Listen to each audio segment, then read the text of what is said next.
From Nashville, Tennessee, Music City, USA, and the home of hot chicken, it's the Rick Altizer Show. Sit back, buckle up. Rick will talk with the movers, shakers, and creators who put Christ in Christian entertainment. He's a man who's clear so the world can hear. Here's Rick Altizer. Because I think we're all conflicted, if you're honest, man. I mean, even us meat eaters, man, we're conflicted about it. And it goes back to the beauty thing again. Because we change the name of the meat, the cuter the animal gets. That's a coping skill right there, man. Like chicken meat is just chicken. Fish meat is just fish. They're ugly, they're beady-eyed. Kick them in the face. We don't care.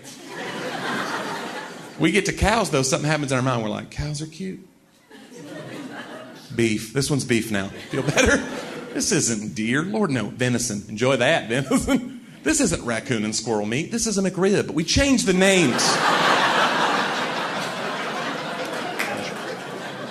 Some of y'all are like, is that true? We don't know. We don't know. We don't know what's in a McRib. Be honest with yourselves, okay? All we know is that it goes away and then it comes back. Where's it going? McRib is back. Where did it go? Was the government involved?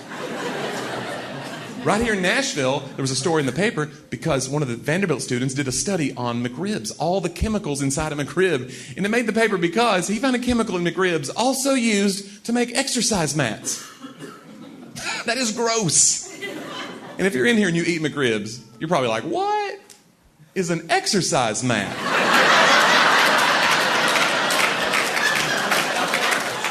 So, anybody about to turn 40? Any men about to turn 40 in here? About to? Let me tell you what's about to happen, sir. In the middle of the night, for no reason, one or two of your eyebrow hairs is going to grow 6 inches and just lay down on your face. My back hurts, all the time now. I never had back problems now. I'll tell you what I think did it, though. I go home. Sometimes I stay with my brother back in Knoxville. And he had, you can stay in the guest room. You stay in the guest room. I go back to the guest room. The bed's gone. He's turned that room into like a den, a little playroom now for his stepdaughter. And I'm like, where's the bed? He's like, no, we'll get you the air bed. Anybody slept on this atrocity? How long have they been making these things? It sounds like it's going to be amazing, doesn't it? It's a bed made of air. Sounds like you're going to be sleeping on a cloud. You're on this thing 5 seconds. You're like, this is a pool toy. I'm on a pool toy. And they haven't made an air bed yet that the air doesn't leak out of overnight. I wake up, I'm on the ground, the bed's somewhere around me. I lay down on a mattress. I woke up in an inflatable shame taco. Something's wrong. That's not okay. Hey, thanks for joining me today. I have a special guest on the line today who's going to be joining us on the show. He hasn't been with us. It's been almost 4 years since I've interviewed him last. Comedian Jonnie W. Jonnie, say hello. Hey, how's everybody doing? Hey, they're all saying, we're doing great, Jonnie. They're driving in their cars. There. That's right, Radio Land, right? Yep, they're out there driving in their cars, whatever they're doing, and they're doing good. I heard them. Yeah. Almost 4 years. Can you believe that? Since we did this, 4 years. It's too long. It's too long, Rick. You owe me lunch. Yes, I do. So what we're doing, I'm in my home studio, and Johnny's in his studio, in his home, because right now we're coronavirusing, quarantining from everybody. Yeah. Right. We're following the rules, everybody. Following the rules. So we're doing this, he's recording, I'm recording, and through the magic of science and high-tech media, we're going to give you an interview that actually sounds like we're in the same room. Amazing. We hope, yes. Yes. So 4 years ago, you were touring with Tim Hawkins, and we're kind of an up-and-coming new comedian. So kind of, talk to me about what's happened in the last 4 years. How is your, tell me what's been going on. Well, nothing's going on right now because everybody's on hold, right? So all my comedian friends are like, what do we do with ourselves now? I guess every performer and artist is kind of trying to figure out how to navigate this new season. But the last 4 years have been really good. I kept touring with Tim a bunch. I do about 25 days a year with Tim the last 7 or 8 years. Tim took this year off. 2020 is a year that he has taken sabbatical. So, which is kind of crazy to think of an artist doing that. But good for him. He just needed the rest and the break. And so I was like, all right. So we're navigating that. But Boy, he's Tim been so good to me. And he picked a good year to take that's what a year oh, off. I know. Didn't he? That's what I told him too. I was like, man, you must have known something. He's like Nostradamus. He got it right. But yeah. But yeah, can you imagine all the cancellations? I mean, when you got sold out shows all over the country, I can't imagine these artists who are having to do that. I'm dealing with cancellations of some private events and some, my church events and conferences and things. But man, I can't imagine if you've sold 2,000 or 3,000 tickets in a city and then you have to turn around and tell all those people like, hold on, hang on to your tickets. We're going to reschedule for August or whatever people are doing. It's crazy. So yeah, but Tim was really good to me. He was a great mentor over the years. And so I'm happy to see him kind of walk into this season of rest, and that's cool. And we're all being kind of forced to rest right now, which is kind of an interesting part of this season. But yeah, I recorded a DVD in 2016, released that. And then since then I've done, about 100 days a year I tour. And so I'm gone about 160, 70 days a year, for comedy, cause I do about 100 events a year. And so, it's been a whirlwind, but it's been a blast, and I've learned a ton, and just, I don't know. I'm so grateful for what I do, especially now. I think people are really kind of, if they're doing it the right way, you're starting to kind of embrace a season of gratitude for everything that we had and what we took for granted. Now that you realize, like, okay, this can be kind of taken away, in a blink of an eye. And so I'll be glad to get back out there. Although I feel sorry for that first crowd when I get back. I'm going to be rusty probably, And they'll be a little nervous too, probably. Yeah, I'd say so. Yeah, the first time I make somebody cough when they laugh, they'll be like, everybody's going to turn their head and look around. So, but yeah, I recorded another special in November for Dry Bar Comedy. If you know what Dry Bar is, they're based out of Provo, Utah, and they do clean comedy specials.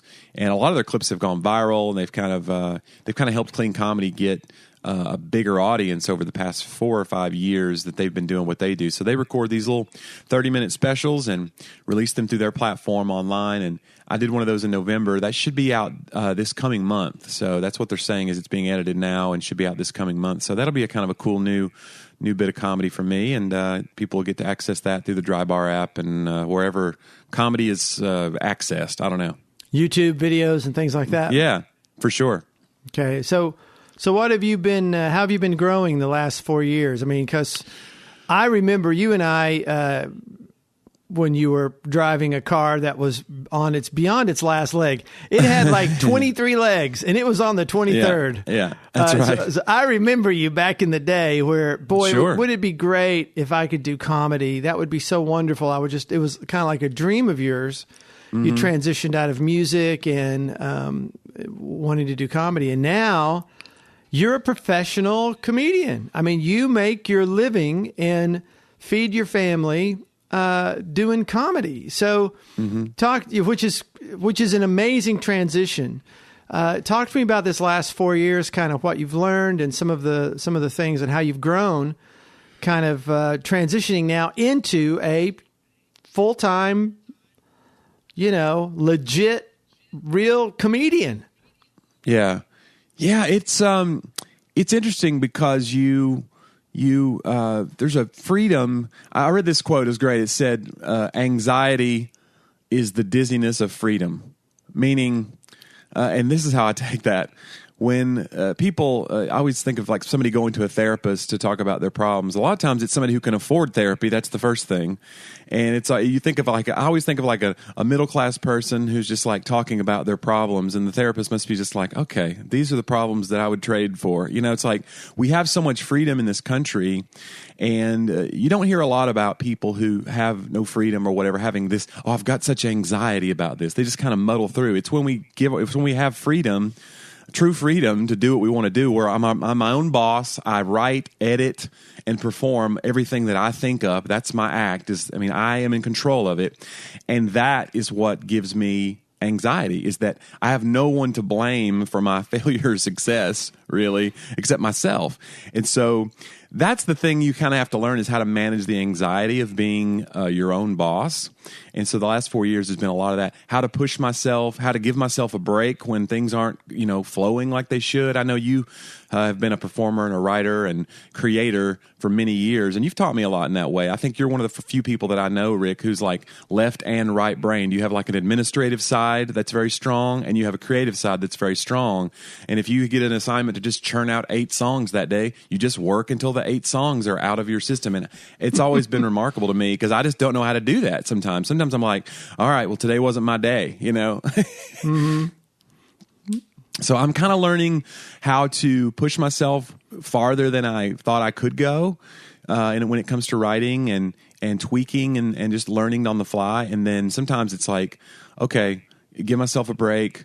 Rome wasn't built in a day, kind of a thing. And learning that balance is, I think, the key if you're going to do this for a long time. You have to learn that balance. Yeah, I mean, I remember you and I would talk about Tim Hawkins, that it seemed like every year he was coming out with a new 80-minute DVD of all new material. And we were kind of going, how does he do that? We were even speculating he must be hiring writers. He must be hiring people to write for him. Uh-huh. Well, but you found out that's not true? Yeah, I mean, when I got asked to do the bus tour with him, I was like, oh, well, these guys, he travels with some friends of mine, John Branyan, Bob Smiley. We're traveling with him some. And I was like, well, it must be an understanding. Like, if Tim decides, I want that joke, he's just going to take that joke, because how else is he doing this? And after about 6 weeks on the road with Tim, I remember telling you, like, nope, it's not true. He's just got this thing, And I think some people are more prolific than others, but to me, comedy and any art, really, even when I was a staff pastor at a church, and I was compiling lessons for my college group, and I was trying to get a group together on Tuesday nights at my house, and I was doing Sunday school and preaching sermons. Like, it's about paying attention and asking questions and just being an inquisitive person, and training that skill in your life. Sometimes, like, I've always been the kind of person, when I read a scripture, that I think it's just a gift. God gives me these little nuggets as far as application wise, or I can imagine that this scripture applies to this scenario in my life, and I can kind of get a little like it's almost like story problems. You can put it in a language that somebody can understand, and because of that, I think that fed into being able to write jokes. I knew how to kind of take everyday scenarios and kind of look at it with a third eye that maybe everybody doesn't have, and that's kind of what comedy is. You're given a perspective that's a little bit skewed, because otherwise everybody could do it, right?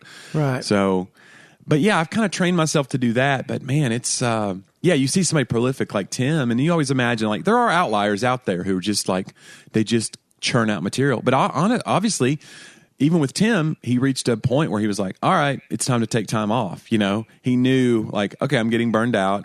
It's not as fun anymore. I'm going to take a year and be with my family, and then we'll come back strong, And so everybody has that thing. And for me, it's just incremental. You just try to, that's one thing that Tim taught me, is incrementalism. Like, don't try to come up with a new 5 minutes every show. Do a new 30 seconds every show. And then 15 of those seconds might work. And if you keep good notes, at the end of the year, you'll have a new hour. If you do 100 shows. And so that's a good advice. And but a lot of people don't put that to heart. Like, I'm trying to get in shape right now, and when you want to get in shape, you want to start off doing 1,000 crunches, and you want to run 5 miles. You can't do that. You have to. It's incremental. You have to start off slow. And I read a great quote. It said, "People overestimate what they can get done in a week, and they underestimate what they can get done in a year." So if you just give yourself a year and say, what am I going to, if I do this every day, I'll be healthier in a year. Or if I write every day, I'll be funnier in a year. If you give yourself that as a goal, then it's a little bit less intimidating, You're listening to the Rick Altizer Show on Bot Radio. My guest today is comedian Jonnie W. And you can get more information about Jonnie and shows that when they stop canceling shows you can see. And you can see all the shows that have been postponed by going to JonnieW.com. And Jonnie is spelled Jonnie. You were talking about growing and getting funnier. in the last 4 years? Do you feel like you're getting funnier? I do. It's interesting. That's the hard part about putting something on tape too. Like you do a DVD, like I did a comedy special, 1 hour special in 2016. You release it, and now some of those jokes are still in my show. If I do an hour and a half for, say, a church that's never seen me before, I may do some of those jokes and some new stuff. But even the stuff that's older, it becomes more polished. It's interesting. Once it's locked in on a special, sometimes there'll be fans at my show who will hear the joke, and it's this new way. I've added a tag, I've polished it, I've cleaned it up a little bit, I've taken out some unnecessary words, and I can see this nonplussed look on their face like I did my own joke wrong because they remember it the old way. You know what I'm saying? Mm-hmm. And I think that's a little bit different than maybe what a music artist goes through, because you kind of lock in on a certain way of doing a song, and you know what the fans want. But to me, like, comedy's about, you have to keep growing, and it's about an economy of words is really the main thing. You know, you want to get to the punchline in the least amount of words. And so it's really unlike any other form. I mean, my buddy John is a writer, and he takes what people give him and tries to extrapolate it out into a long book where verbosity and the most words, you know, I want to paint this picture for you in the most words so that you really get this picture. And for me, it's about the least amount of words to give you the most information I can give you in the least amount of words to get to the funny is what I do, and that's my job. And so it's really interesting. So we do a podcast together, and we kind of talk about how those worlds collide, and we have discussions about that. It's kind of fascinating, really. You're talking about your friend and my friend, John Driver, and John's been on the show as well. And and you know, you guys, I'm just going to throw this in. You can listen to Johnny's interview that we did 4 years ago. You can listen to that interview I did with John Driver by checking out the Rick Altizer Show on just anywhere you listen to podcasts. It is there, as well as Johnny and John's podcast as well. And what is your podcast called? It's called Talk About That. Talk About That. Hey. Yep. You know, you hear with comedians, they talk about how you have to come out with new material. You can't go back with the same material. You have to have new, fresh material. And I do understand that. But too, what I've seen working with Shonda Pierce for so many years, she has a lot of the material that she's been using for many years, and she continues to use. And it's almost like a greatest hits. You know, with someone like Shonda. Who her material has become maybe, you know, for whatever lack of word, I don't know if it's iconic or whatever, but people come and they want to hear that. You know, it's almost like I go see the Eagles. I don't want to hear all the new songs from their new album. You know, I just don't. I don't want to hear the new songs. I want to hear, you know, New Kid in Town and whatever, the old songs, or, you know, you pick any music act. And that's going to be, you're going to want to hear the things you're familiar with. And so have you noticed that people who maybe are fans are kind of looking for some of their favorite material for you, that you reuse some older material? Are you seeing that are you noticing both. If I use old material, it doesn't do well? Or are you going, wow, that they really like this, and I know they've heard this before? No, sometimes you don't know the crowd. Like for instance, if I get invited back somewhere 2 years in a row, they go, well, it's only been 12 months. I probably have 15 new minutes or 20 new minutes. You know, I kind of know going in, well, this will be interesting, and I'll kind of dig deep. But a lot of times it's not the same audience, and you can't just kind of live your life going, gosh, what if they've heard this? But especially since YouTube, you know, your clips are out there, and a lot of times people will vet you pretty good before they come to a show. Sometimes they'll watch 10, 11 clips. So, you know, it's hard to keep your material from being overexposed. But like you say, some people, it's like they don't know what they want, but they know, like in their gut, what they want. It's like Henry Ford used to say that if I'd asked people what they wanted before I built the car, they would have said they wanted faster horses, you know? Mm-hmm. So sometimes people don't know they want an automobile, meaning like your newer stuff. They think they want the hits, or they get mad if you didn't do, you know, with Shonda, she's got older bits. If he didn't do Yoga Pants or whatever song, if he doesn't do Cletus Take the Reel, they're like, oh, they feel disappointed. I know Jim Gaffigan does an encore at his shows, and he comes out and does the Hot Pockets bit, which is his iconic, 5 minutes of comedy that he's written that kind of reached millions and millions of people and made him a household name. And I think he does his new hour, and then he feels like, I got to come out and do Hot Pockets, because I got to give the people what they want. But it's a balance. And sometimes it's about challenging yourself to write new, because it's easier to rest on your laurels sometimes. If you know you have 70, 80 minutes of material that is going to hit in every crowd, in every room in America, it's easy to be like, well, why would I keep writing if I'm not famous yet? And no, not everybody in here's heard this, but you have to keep saying, like, I need to keep pushing, because what happens otherwise is you get bored with your own material, and then the presentation of that material kind of starts to lag. And then you go, I wonder why that didn't get a laugh. Well, sometimes you watch yourself on tape, you go, well, I'm not selling this bit anymore. I look like a bored person who's told this 500 times, Which is what it was. Yeah. It's like if you saw the Eagles do Hotel California and they're just going through the motions, and notes are flat and, Don Henley's voice is a little off, you'd be like, man, they're just hung over today. Like, that's the kind of vibe you give when you're doing a joke for the 500th time if you're not selling it like when you first wrote it. Wow. So this is totally different from our interview 4 years ago, when everything was fresh and it was like, oh, I get to do comedy. Oh, this is so, wow. I'm a jaded old veteran now. I mean, I remember you and I going to that CCA All right. convention in Murfreesboro, and Tim Hawkins was there, and Shonda and all these people, all these great comedians were there, and your eyes were just wide. It was like, oh man, I would love to do this one day. And then now, you've had all these years of doing it, and it's kind of like this jaded comedy. Yeah, I'm getting tired of that. Yeah. Well, it's like you have to know. Yeah. It's like you can get through a show on muscle memory sometimes, just like any music artist. I mean, you were a music artist for years and still are. You know what I'm talking about. You can kind of, you ever performing and you just kind of feel yourself floating above your body, watching yourself perform, or you're thinking about the grocery list, or you're thinking about what you're going to do when the show's over, but you're still doing the song. Like that can happen. And sometimes you can do it and get away with it. And that's kind of the worst thing that can happen to a performer is you find yourself going through the numbers and getting away with it. And that's when you kind of start to atrophy. You need to I try to live in the moment as much as I can. I think I've done a better job of that as a comedian than I did as a music artist. When I was a music artist, I felt like everything was this highs and lows, incredible highs, incredible lows. The high being maybe tonight's the night we get discovered and we can kind of be off to the races. We'll get signed to a label and they'll help us and make our dreams come true. The lows being nobody came.